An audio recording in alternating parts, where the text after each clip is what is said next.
Hello and welcome to Lavneesh Sir की class. This is Directorate of Education GNCT of Delhi's worksheet number 10, and it is only for class 8 students. It has taken from the subject science, and we will understand the topic microorganism in this worksheet. और जैसा कि आपको पता है कि हम पिछली 5 worksheet से इसी टॉपिक को डिस्कस कर रहे हैं और इसके बारे में बहुत सारी इन्फॉर्मेशन अब हमने सीख भी ली है। जैसे हमने ये पढ़ा कि what are microorganism and what are the types of microorganism, और इनसे बहुत कुछ अच्छी बातें भी होती हैं, जैसे ह्यूमन बीइंग को बहुत हेल्प मिलती है। और लास्ट वर्कशीट में तो हमने ये पढ़ा था कि harmful effects of micro organism, यानी माइक्रो ऑर्गेनिज्म के बहुत ज़्यादा हार्मफुल इफ़ेक्ट्स भी होते हैं जो हमें बीमार कर देते हैं और हमारे जो फूड आइटम्स होते हैं उन्हें भी ख़राब कर देते हैं। So now let's start and understand. You have known by now that microorganisms are very small. अभी तक हमने अब ये जान लिया है कि जो माइक्रो ऑर्गेनिज्म होते हैं वो बहुत ही छोटे होते हैं, which we can see only with the help of microscope, जिसे हम माइक्रोस्कोप की हेल्प से ही देख पाते हैं। क्या आपने कभी माइक्रोस्कोप देखा है? अपने स्कूल में आप जब भी अब जाएंगे तो जो बायो लैब होता है या साइंस लैब होता है उसमें ये माइक्रोस्कोप रखा होता है और इनसे हम इन माइक्रो ऑर्गेनिज्म को देख सकते हैं। These microorganisms move from one infected person to another healthy person by air, water, breathe और contact। यानी ये जो माइक्रो ऑर्गेनिज्म होते हैं ये एक इन्फेक्टेड पर्सन से दूसरे हेल्दी पर्सन में एयर के थ्रू और वाटर के थ्रू और ब्रीदिंग के थ्रू और कांटेक्ट के थ्रू पास ऑन होते हैं। Today we will learn about diseases caused by microorganism in human and animal. तो आज हम क्या समझने वाले हैं कि माइक्रो ऑर्गेनिज्म के द्वारा कौन कौन सी डिसीज़ होती हैं जो कि ह्यूमन में और एनिमल में हो जाती हैं।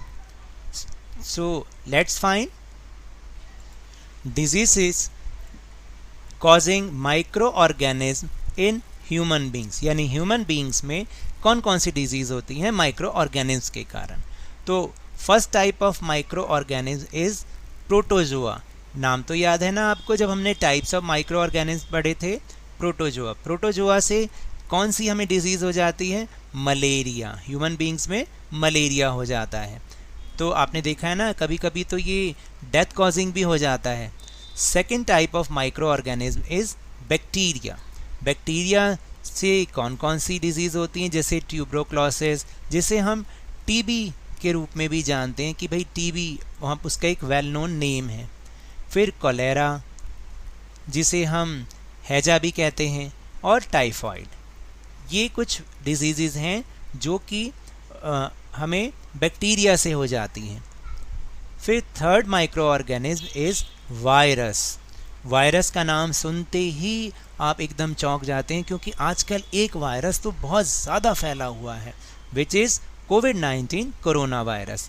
तो इस वायरस से और भी बहुत सारी बीमारियां होती हैं, जैसे पोलियो, मीज़ल्स। मीज़ल्स क्या होते हैं? ये देखिए, जैसे यहाँ पर एक पिक्चर बनी हुई है ना कि इसमें एक पर्सन है, उसकी पीठ पे ये देखिए छोटे छोटे जो रेडिश स्मॉल स्मॉल दाने हो रहे हैं, ये इसको मीज़ल्स कहते हैं।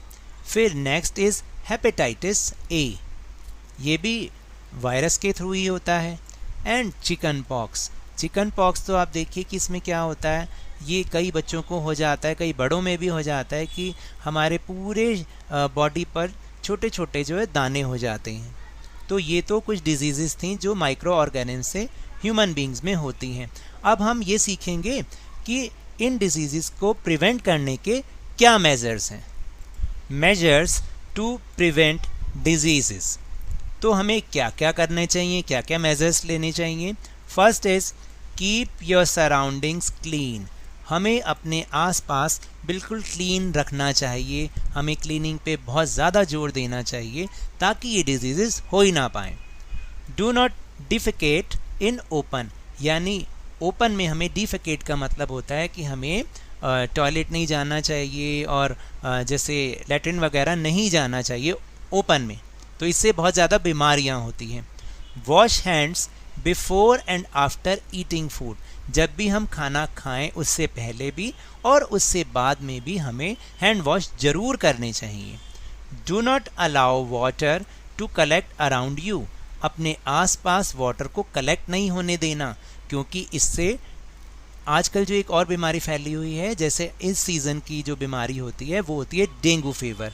तो वो डेंगू फीवर जो है वो बहुत ज़्यादा फैल जाता है, क्योंकि जो उसके मॉस्किटोज़ हैं वो क्लीन वाटर में ही पैदा होते हैं। और हमारी दिल्ली सरकार ने तो इसके लिए एक बहुत बड़ा कैंपेन भी चला रखा है कि 10 वीक्स और 10 मिनट्स इस तरीके का एक कैंपेन है। और उसमें क्या करना होता है कि हर संडे को आपको 10 मिनट्स देने हैं और ये देखना है कि आपके कूलर में या कोई ऐसा थिंग तो नहीं है कि जिसमें कहीं वाटर कलेक्ट हो गया हो, क्योंकि उसमें डेंगू जो मॉस्किटोज़ हैं वो बहुत ज़्यादा ब्रीडिंग हो जाती है उनकी। फिर next is get your children vaccinated on time, तो हमें अपने जो चिल्ड्रन बच्चे हैं, छोटे बच्चे, उन्हें वैक्सीनेट ज़रूर कराना चाहिए टाइम पर, क्योंकि जो छोटे बच्चे होते हैं वो जल्दी से बीमार हो जाते हैं। तो अगर उन्हें हम टाइम पर वैक्सीनेशन कराएंगे तो ऐसा नहीं होगा। And keep a napkin on the mouth while coughing, और जब भी हम कफ करते हैं, खांसते हैं, तो हमारे माउथ पर एक नैपकिन या एक हैंकी ज़रूर होना चाहिए, ताकि अगर हम बीमार हैं तो जो हमारे अंदर के जो भी माइक्रो ऑर्गेनिज्म हैं वो बाहर जाकर किसी और को हार्म ना पहुंचाएं। And the next is anthrax. Anthrax is a dangerous human and cattle disease caused by a bacterium called Bacillus anthracis। तो देखिए, एक एंथ्रेक्स नाम का एक बीमारी होती है जो कि ह्यूमन और कैटल्स दोनों में होती है। और किसके कारण होती है? उस बैक्टीरिया का नाम है Bacillus anthracis, which was first discovered by Robert Koch. Robert Koch ने जो इसको सबसे पहले डिस्कवर किया था। तो अब चलिए, now let's move on our question answer section. But before will discuss our question answers, one important message, that is Covid appropriate behaviour message. Wash your hands with soap and water regularly, तभी हम इस corona virus को हरा सकते हैं। Now let's do our question answers. First question is match the following. यहाँ पर दो कॉलम्स है, column A and column B। आपको उनको आपस में मैच करना है। कॉलम A में आपको टाइप्स ऑफ माइक्रो ऑर्गेनिज्म दे रखे हैं और कॉलम B में जो उसका एप्रोप्रिएट रीज़न है उसके साथ आपको इसको मैच करना है। So now let's do. First is bacteria. बताइए बैक्टीरिया को हम किससे मैच कर सकते हैं? तो बैक्टीरिया कॉजिंग कोलेरा, अभी अभी हमने ऊपर समझा है। फिर लैक्टोबैसिलस याद है? Lactobacillus is responsible for setting of curd, यानी दही जमने के लिए लैक्टोबैसिलस रिस्पॉन्सिबल होता है। फिर यीस्ट, ये भी हमने लास्ट वर्कशीट्स में इसके बारे में समझा था। यीस्ट से क्या होता है? बेकिंग ऑफ ब्रेड, यानी जो ब्रेड बनती है वो यीस्ट से बनती है। Next is protozoa. Protozoa is responsible for causing malaria and virus is causing, यहाँ पर कुछ मिसप्रिंटिंग है, चिक नहीं है, यहाँ पर उसको हमने लिखना है चिकन पॉक्स, क्योंकि कई बार यहाँ पर कुछ मिसप्रिंटिंग भी हो सकती है। तो chicken pox, ENPOX, chicken pox आएगा यहाँ पे।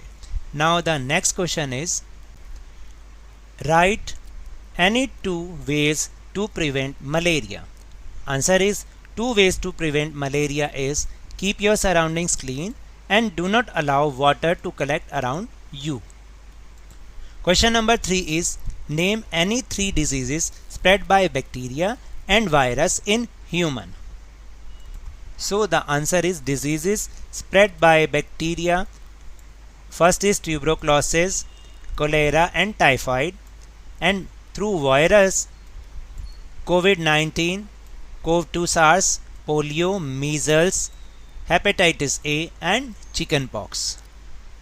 Question number 4 is name a disease that found both in humans and animals. अभी लास्ट में हमने इसके टॉपिक को डिस्कस किया है, विच इज़ एंथ्रेक्स, और it is causing by the bacteria anthrax, क्या था, bacillus anthracis. Yes. Now the last question, question number 5 is whole world is suffering from a pandemic nowadays. Name the pandemic and the microorganism by which it is spread and mention some ways to prevent it. तो आप बताइए इस समय पूरे world में कौन सा pandemic फैल रहा है, उसका नाम बताना है और किस माइक्रो ऑर्गेनिज्म से वो फैल रहा है, और उसको से बचने के लिए कुछ वेज भी हमें बताने हैं। तो answer is pandemic is covid and micro organism by which is it spread, उसको हम वायरस भी कह सकते हैं, और उसका जो एक्चुअल नेम है वो है new corona virus SARS-CoV-2. Some ways to prevent it. First is wash your hands with soap and water regularly. Keep maintaining physical distance of 6 feet or 2 yards. Wear a mask. Maintain a safe distance from anyone who is coughing or sneezing. जो भी खांस रहा हो या छींक रहा हो उससे एक सेफ डिस्टेंस पे हमें खड़े होना चाहिए. And the last is drinking lots of water. So now that's all for this worksheet. अगर मेरे इस तरह समझाने से आपको थोड़ा थोड़ा आप समझ में आ रहा है तो इस चैनल को और ज़्यादा सब्सक्राइब कीजिए, लाइक कीजिए और बहुत ज़्यादा शेयर कीजिए. और हाँ, मेरे साथ इसी तरह वर्कशीट को समझते रहिए, लेकिन ध्यान और मन लगाकर और पूरी मेहनत के साथ पढ़ते रहिए. Thank you very much.